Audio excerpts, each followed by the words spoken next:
हमने सुना था सहने चमन में कैफ के बादल छाए हैं। हम भी गए थे जी बहलाने, अश्क बहाकर आए हैं। नमस्कार, मैं हूं राजीव और आप देख रहे हैं घूमता हुआ आईना। बीते कुछ बरसों में देश की संसद को हंगामे और शोर शराबे का अड्डा सांसदों ने बना दिया था। संसद सत्र में कामकाज कितना हुआ, इससे अधिक चर्चा इस बात की होती थी कि कितनी बार सदनों की कार्यवाही जो है वो ठप हुई, कितने बार सांसदों ने बहिष्कार किया, कितने बार नारेबाजी हुई, कितनी बार संसद की मर्यादा को भंग किया गया। कई बार तो ऐसा भी हुआ है कि संसद सत्र में कुछ घंटों ही काम हो पाया और कई कई दिन बर्बाद हो गए। लेकिन अब हालात बदल रहे हैं। अब संसद में एक सत्र में कई विधेयक पारित हो रहे हैं। अगर हंगामा होता भी है तो उसके कोई मायने नहीं रह जाते, क्योंकि भाजपा के पास पूर्ण बहुमत के कारण इतनी शक्ति आ गई है कि वो सारे विरोध को दरकिनार करके न केवल सत्र में कामकाज करवा लेती है, बल्कि अपनी इच्छानुसार विधेयक भी पारित करवा लेती है। संसद में काम हो रहा है, सरकार फैसले ले रही है, कई कई विधेयक पारित करवा रही है। इस बात पर किसी भी नागरिक को खुश होना चाहिए, लेकिन अभी इसी बात पर एक नए किस्म का डर पैदा हो रहा है। तो आइए आज आईने की नजर से देखने और समझने की कोशिश करते हैं कि आखिर कृषि बिल पर क्यों और कैसे अड़ी हुई है मोदी सरकार, और यह भी समझेंगे कि राफेल से लेकर जीएसटी तक कैसे देश को गुमराह किया जा रहा है। लेकिन चलिए सबसे पहले बात करते हैं मानसून सत्र की, जिसमें अपनी उपलब्धियां गिनाकर सरकार का सीना चौड़ा हो गया है।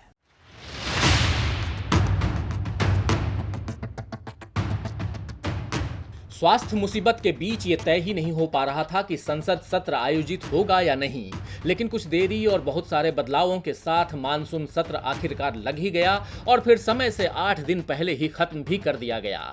बीते बुधवार पहले राज्यसभा में सत्रावसान किया गया और शाम तक लोकसभा को भी अनिश्चितकाल के लिए स्थगित कर दिया गया। इस बार सदन तो स्थगित हुए ही, देश की लोकतांत्रिक परंपराएं भी बड़ी निर्ममता से स्थगित हुई हैं। वैसे मोदी सरकार ने इस आपदा में भी एक अवसर अपने लिए बना लिया है। सरकार खुश है कि इस बार लोकसभा में प्रोडक्टिविटी 167% रही, जो लोकसभा के किसी भी सत्र में सबसे ज्यादा है। महज 10 दिन चले सत्र में 25 विधेयक पारित किए गए और 16 विधेयक पुनर्स्थापित किए गए। इसके अलावा भी कई रिकॉर्ड बने, जैसे 21 सितंबर को लोकसभा में 234% उत्पादकता रही, जो लोकसभा के इतिहास में किसी एक दिन में सबसे अधिक है। पहली बार सत्र में कोई अवकाश नहीं दिया गया। रविवार और सोमवार को लोकसभा ने रात 12:30 बजे तक काम किया। इस बार लोकसभा की कुल 10 बैठकों में 37 घंटे के कार्य के स्थान पर 60 घंटे काम हुआ, जो तय समय से लगभग 1.5 गुना है। सत्र के दौरान विधायी कार्यों को 68% तथा अन्य कार्यों को 32% समय दिया गया। शून्यकाल में 360 सदस्यों को विषय उठाने का अवसर मिला। वैसे देश ये नहीं जान पाया कि कितने प्रवासी मजदूरों की मौत हुई, कितने एमएसएमई ठप हुए, लेकिन सरकार का दावा है कि उसने 99% विषयों के जवाब दे दिए हैं। बात अगर राज्यसभा की करें तो सदन का ये दूसरा सबसे छोटा सत्र था। इससे पहले 20 अगस्त 1979 को राज्यसभा में एक दिन का सत्र बुलाया गया था, जिसमें प्रधानमंत्री चौधरी चरण सिंह ने अपने पद से इस्तीफा दे दिया था। वैसे राज्यसभा का ये सत्र विधेयकों पर मचे अभूतपूर्व हंगामे, सांसदों के निलंबन और उपसभापति का उपवास आदि के लिए भी याद किया जाएगा। तो राज्यसभा में भी लोकसभा की तरह 25 विधेयक पारित हुए। 15 विधेयक तो 2 दिन में ही पारित हो गए। विपक्ष ने सांसदों के निलंबन के विरोध में सदन का बहिष्कार किया तो सरकार को मनमानी करने के लिए खुला मैदान मिल गया और कई विधेयक बिना चर्चा के ऐसे पारित हो गए मानो सरकार को जनता से कोई लेना देना ही नहीं है। केवल अपनी मर्जी से देश को हाँकना चाहती है सरकार। तो आइए देखते हैं कि कौन कौन से विधेयक इस बार पारित हुए और ये भी समझते हैं कि आखिर कुछ विधेयकों का बिना चर्चा के पारित हो जाना देश के लिए कितना नुकसानदायक है। मानसून सत्र में इस बार कृषक उपज व्यापार और वाणिज्य संवर्धन और सरलीकरण विधेयक, कृषक सशक्तिकरण व संरक्षण कीमत आश्वासन और कृषि सेवा पर करार विधेयक और आवश्यक वस्तु संशोधन विधेयक के अलावा जम्मू कश्मीर आधिकारिक भाषा विधेयक, ट्रिपल आईटी संशोधन विधेयक, टैक्स एवं अन्य कानून विधेयक 2020, कंपनी संशोधन विधेयक 2020, बैंकिंग रेगुलेशन संशोधन bill 2020, foreign contribution regulation amendment 2020, राष्ट्रीय रक्षा विश्वविद्यालय विधेयक, एयरक्राफ्ट संशोधन विधेयक, आयुर्वेद शिक्षण एवं अनुसंधान संस्थान विधेयक, होम्योपैथिक सेंट्रल काउंसिल विधेयक, इंडियन मेडिसिन सेंट्रल काउंसिल संशोधन विधेयक, मंत्रियों के वेतन भत्ते से जुड़ा संशोधन विधेयक, इंसॉल्वेंसी और बैंक्रप्सी कोड दूसरा संशोधन विधेयक और संक्रामक रोग संशोधन विधेयक आदि पारित हुए हैं। साथ ही श्रम सुधार के 3 कानूनों, व्यावसायिक सुरक्षा एवं स्वास्थ्य संहिता विधेयक, औद्योगिक संबंध संहिता विधेयक और श्रम कानून तथा सामाजिक सुरक्षा संहिता विधेयक को भी इस सत्र में पारित कर दिया गया है। लेबर कोड और FCRA यानी फॉरेन कंट्रीब्यूशन रेगुलेशन अमेंडमेंट जैसे विवादित बिल तो राज्यसभा में विपक्ष की गैर मौजूदगी में ही पारित हो गए। Foreign contribution regulation amendment 2020 NGO के लिए है। इस बिल के पारित होने के बाद अब NGO को रजिस्ट्रेशन के वक्त अपना आधार नंबर देना होगा ताकि विदेशी फंड पर नजर रखी जा सके। अब तक गैर लाभकारी संस्थाओं के प्रशासनिक कार्यों में 50% विदेशी फंड का इस्तेमाल हो सकता था, उसे घटाकर 20% कर दिया गया है। इस बिल को लाने के पीछे सरकार का मानना है कि विदेशों से मिलने वाले फंड को रेगुलेट करना चाहिए ताकि ये फंड किसी भी सूरत में देश विरोधी गतिविधियों में इस्तेमाल ना हो सकें। लेकिन बीते कुछ समय में जिस तरह NGO कार्यकर्ताओं और सरकार के बीच टकराहट बढ़ी है, उसके बाद सरकार के इस कदम को उसी से जोड़कर देखा जा रहा है। इसी तरह श्रम सुधार के नाम पर उपजीविका जन्य सुरक्षा, स्वास्थ्य एवं कार्यदशा संहिता 2020, औद्योगिक संबंध संहिता 2020 और सामाजिक सुरक्षा संहिता 2020 को पारित करके सरकार दावा कर रही है कि इससे मजदूरों का हित होगा और व्यापार में सुविधा होगी। लेकिन मजदूर संगठनों का कहना है कि इन कानूनों से मजदूरों की हालत ब्रिटिश राज जैसी हो जाएगी। तो श्रम कानून में बदलाव के जरिए सरकार मजदूरों के भले की बात कह रही है, लेकिन हकीकत यह है कि इसमें उनके शोषण की आशंकाएं बढ़ गई हैं। अब कंपनियों के लिए कामगारों को रखना या निकालना आसान हो गया है। मजदूरों को हड़ताल पर जाने के लिए अब 60 दिन पहले नोटिस देना होगा। मालिकों की सुविधा के लिए कॉन्ट्रैक्ट पर अधिक लोगों को रखने की छूट भी मिल गई है। इन सब से वाकई मजदूरों की हालत गुलामी के दौर की हो जाएगी, लेकिन इस वक्त देश में आलम सभी के लिए एक जैसा ही है। ऐसा लग रहा है मानो ईस्ट इंडिया कंपनी का नाम बदल गया है, बाकी हालात अब आम जनता के लिए वैसे ही हैं, खासकर किसानों के लिए, जिन्हें राजनीति साजिश गरीब बनाकर रखती है ताकि चुनाव दर चुनाव कभी कर्ज माफी तो कभी MSP का झुंझुना बजाकर किसानों के वोट लेते रहें। किसान भी सरकार के वादों का बोझ अपने कंधों पर वैसे ही उठा रहे हैं जैसे जुताई करने वाले बैल हल का भार ढोते हैं। बैलों को जोतने से तो फसल की उम्मीद जगती है, लेकिन किसानों को राजनीति की जिस जमीन पर इस्तेमाल किया जा रहा है उसमें उनके हाथ केवल नाउम्मीदी ही आएगी। कम से कम नए कृषि विधेयकों से तो यही नजर आ रहा है। जरा इस रिपोर्ट को देखिए। विपक्ष के भारी विरोध के बावजूद सरकार संसद में कृषि विधेयकों को पारित करवाने में कामयाब रही, लेकिन इन विधेयकों के खिलाफ देश भर में विरोध प्रदर्शन चल रहे हैं। 25 सितंबर को किसानों ने भारत बंद का आह्वान किया, जो सफल रहा, लेकिन गोदी मीडिया उसकी सफलता को दिखाने से बचता रहा। पंजाब में 3 दिनों का रेल रोको आंदोलन किया गया। किसान अपने परिवार के बूढ़ों और बच्चों के साथ रेल ट्रैक पर धरना देने के लिए बैठ गए और रेलवे को कई गाड़ियां रद्द करनी पड़ी। NDA में भाजपा के पुराने सहयोगी अकाली दल ने भी इस बिल के विरोध में भाजपा का साथ छोड़ दिया है। उधर बिहार चुनाव में तो कृषि बिल अब मुद्दा बन चुके हैं, लेकिन सरकार किसानों के हित का दावा करते हुए अब भी अपने अड़ियल रुख पर कायम है। मोदी जी इन विधेयकों को जहां किसानों के लिए रक्षा कवच कह रहे हैं, तो कांग्रेस सांसद राहुल गांधी इन्हें किसानों की मौत का फरमान बता रहे हैं। कैंपेन के तहत राहुल गांधी ने शनिवार को एक वीडियो मैसेज भी जारी किया। इसमें उन्होंने कहा कि किसानों पर आक्रमण चालू है। पहले नोटबंदी, फिर GST और फिर लॉकडाउन के समय उन्हें 1 रुपए नहीं दिया गया। उन्होंने सरकार से मांग की है कि ये कानून आप वापस लीजिए, समय जाया मत कीजिए और किसानों को MSP की गारंटी दीजिए। तो कांग्रेस जहां MSP गारंटी की मांग कर रही है, तो वहीं सरकार का तर्क यह है कि MSP की व्यवस्था खत्म नहीं होगी और न ही मंडियां बंद होंगी। सरकार के मुताबिक एक देश एक बाजार की व्यवस्था से किसानों का मुनाफा होगा, तो वहीं इन विधेयकों का विरोध कर रहे लोगों का मानना है कि इससे किसानों का शोषण और बढ़ेगा, केवल कुछ पूंजीपतियों को ही फायदा होगा। तो आइए सिलसिलेवार तरीके से समझते हैं इन विधेयकों के प्रावधानों को।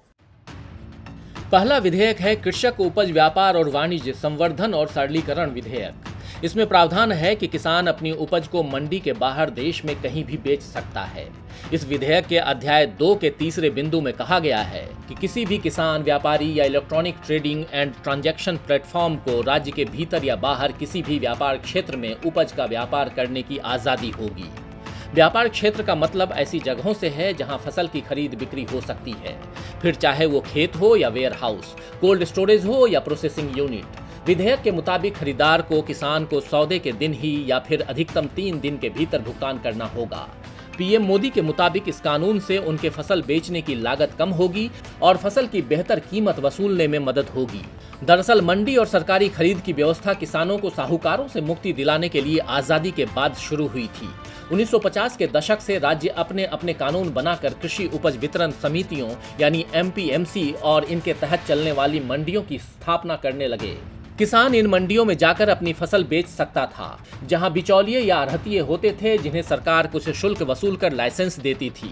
1960 के दशक में सरकार ने फसलों के लिए न्यूनतम समर्थन मूल्य यानी एमएसपी घोषित करके मंडियों में सरकारी खरीद केंद्र खोलने भी शुरू कर दिए। एमएसपी का निर्धारण कृषि लागत और मूल्य आयोग करता था। एमएसपी के पीछे की सोच ये थी कि किसान को किसी भी हालत में नुकसान न हो और दूसरे खाद्यान्न वितरण से जुड़ी सरकारी योजनाओं के लिए अनाज भी जुट जाए। लेकिन सच ये है कि आज भी एमएसपी के तहत होने वाली सरकारी खरीद तक महज 6% किसानों की ही पहुंच है। बाकी छोटे किसान बिचौलियों पर ही निर्भर हैं।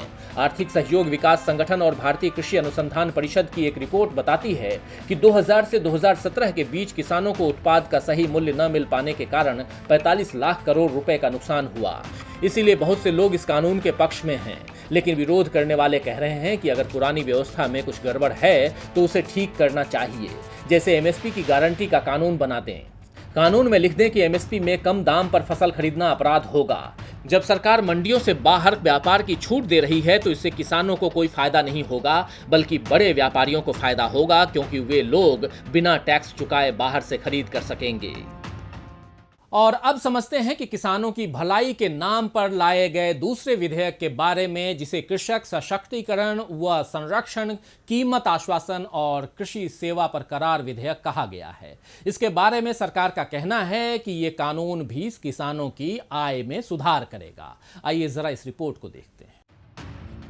कृषक सशक्तिकरण व संरक्षण, कीमत आश्वासन और कृषि सेवा पर करार विधेयक के बारे में एक विज्ञप्ति में सरकार ने कहा है कि किसान सीधे विपणन में शामिल होंगे, जिससे बिचौलियों का सफाया होगा। लेकिन जानकारों का मानना है कि इस व्यवस्था के आने से बिचौलियों की व्यवस्था खत्म नहीं होगी, बल्कि वो कायम रहेगी और शायद बड़े पूंजीपतियों के मिडिलमैन के रूप में उनका रसूख और बढ़ेगा।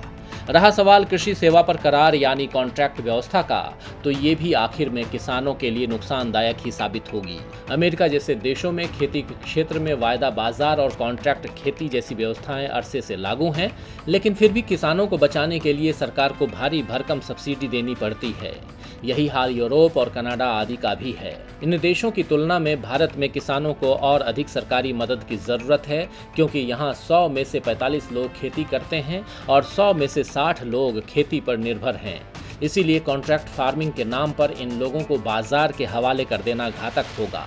और इधर सरकार द्वारा लाए गए आवश्यक वस्तु संशोधन विधेयक का भी विरोध हो रहा है, जिसके तहत सरकार ने अनाज, दलहन, तिलहन, खाद्य तेल, प्याज और आलू को आवश्यक वस्तुओं की सूची से हटा दिया है। मतलब साफ है कि अब जमाखोरी पर कोई रोक नहीं होगी। सरकार इसमें भी किसानों के भले का दावा कर रही है, लेकिन किसानों के साथ साथ देश का आम आदमी भी जानता है कि जमाखोरी से रोक हटने का क्या नतीजा निकलेगा।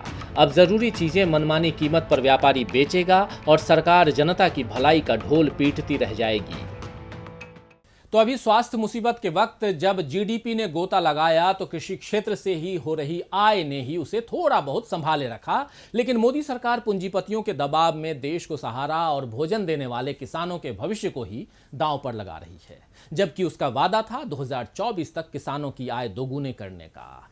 6 सालों में तो किसानों की दशा में कोई सुधार नहीं आया, तो अगले 4 साल में कोई जादू हो जाएगा, इसकी उम्मीद कैसे लगाई जाए। वैसे मोदी जी ने रफाल की खरीद से लेकर जीएसटी लागू करने तक देश को हर तरह से सक्षम बनाने की बात कही थी। आत्मनिर्भरता का राग तो वे अब भी अलाप रहे हैं, लेकिन उनके इस राग में कितनी मिलावट है, इस बारे में कैग की रिपोर्ट में खुलासा हुआ है। आत्मनिर्भर भारत, देश प्रेम, देश की रक्षा, ऐसे कुछ शब्दों की जुगाली भाजपा अक्सर करती है। आप याद कीजिए कि रफाल विमानों के सौदे के वक्त भी यही सब कुछ कहा गया। लेकिन अब कैग की रिपोर्ट में पता चला है कि रक्षा मंत्रालय की जिस ऑफसेट पॉलिसी के तहत रफाल डील हुई है, उसमें ये प्रावधान है कि रफाल बनाने वाली दसॉ एविएशन भारत को रक्षा क्षेत्र में तकनीकी सहायता देगी। लेकिन फ्रेंच कंपनी ने अभी तक अपनी ये जिम्मेदारी नहीं निभाई है। रिपोर्ट में कहा गया है कि डीआरडीओ को हल्के लड़ाकू विमान के लिए कावेरी इंजन को देश में ही विकसित करने के लिए उनसे तकनीकी सहायता चाहिए थी, लेकिन आज की तारीख तक वेंडर ने इस टेक्नोलॉजी को ट्रांसफर करने को लेकर कुछ स्पष्ट नहीं किया है। इससे साफ है कि फ्रेंच कंपनी मनमानी कर रही है और मोदी सरकार उसे चुपचाप देख रही है। वैसे राफेल बनाने वाली दसॉ एविएशन ने जो वादा खिलाफी की, कुछ वैसा ही हाल मोदी सरकार का जीएसटी को लेकर है, जिसमें कहा गया था कि राज्यों को क्षतिपूर्ति राशि केंद्र की ओर से दी जाएगी, लेकिन राज्य अपने हक की राशि का इंतजार करते रहे और सरकार ने स्वास्थ्य मुसीबत का बहाना लेकर अपना पल्ला झाड़ लिया कि जीएसटी कलेक्शन कम हुआ है, इसीलिए भुगतान अभी संभव नहीं है। केंद्र ने राज्यों को कर्ज लेने जैसे उपाय सुझाए हैं, लेकिन कैग ने यहां भी सरकार की नीयत पर सवाल खड़े किए हैं। दरअसल जीएसटी मुआवजा उपकर अधिनियम 2017 के तहत पूरे साल के दौरान इकट्ठा किए गए उपकर यानी सेस को जीएसटी क्षतिपूर्ति उपकर निधि में डालना होता है, जो पब्लिक अकाउंट का हिस्सा है और इसका उपयोग विशेष रूप से राज्यों को राजस्व के नुकसान की भरपाई के लिए किया जाना चाहिए। लेकिन केंद्र ने जीएसटी मुआवजा उपकर को भारत के समेकित कोष यानी सीएफआई में ही रोके रखा। 2017-18 और 2018-19 के दौरान कुल 47,272 करोड़ रुपए को जीएसटी क्षतिपूर्ति उपकर संग्रह कोष में नहीं डाला गया और इस पैसे को अन्य कार्यों में इस्तेमाल किया गया। इस राशि के जरिए सरकार ने अपनी कमाई को बढ़ा चढ़ाकर दिखाया और साल के वित्तीय घाटे को कम करके बताया। जैसे इश्क और मुश्क छिपाए नहीं छिपते, वैसे ही गलत बातों पर भी देर तक पर्दा नहीं रखता। सच्चाई कहीं न कहीं से अपना चेहरा दिखा ही देती है। मोदी सरकार के साथ भी कुछ ऐसा ही हो रहा है। बात चाहे मजदूरों के भले की हो, किसानों के हितों की हो, देश की रक्षा की हो या आत्मनिर्भर बनने की हो, ये तभी मुमकिन है जब इसमें सभी लोगों को साथ लेकर चला जाए, सबका भरोसा हासिल किया जाए। फिलहाल मोदी जी का रवैया बिल्कुल ऐसा नहीं है। वो केवल मन की बात करने में और मनमाने फैसले लेने में मगन हैं, लेकिन उन्हें याद रखना चाहिए कि देश अकेले उनका नहीं है, न ही देश प्रेम पर किसी का कॉपीराइट है। इस देश का हर मेहनतकश इंसान देश प्रेमी है और अपने देश के हित के लिए आवाज उठाना उसका हक है। संसद की चौखट पर सिर नवाने का मौका सबको मिले न मिले, लेकिन देश के विकास में अपना योगदान देने का मौका सबको मिलना चाहिए। कुछ लोगों के हाथों में देश को गिरवी रखने से बचना चाहिए, ये सबको पता होना चाहिए। खैर, शायर अजरा वहीद ने ठीक ही फरमाया है कि बादलों की आस उसके साथ ही रुखसत हुई, बादलों की आस उसके साथ ही रुखसत हुई, शहर को वो आग की बेरहमियां भी दे गया। तो आज के लिए बस इतना ही। फिर मिलेंगे खबरों के नए आईने के साथ। तब तक देखते रहिए डीवी लाइव। नमस्कार।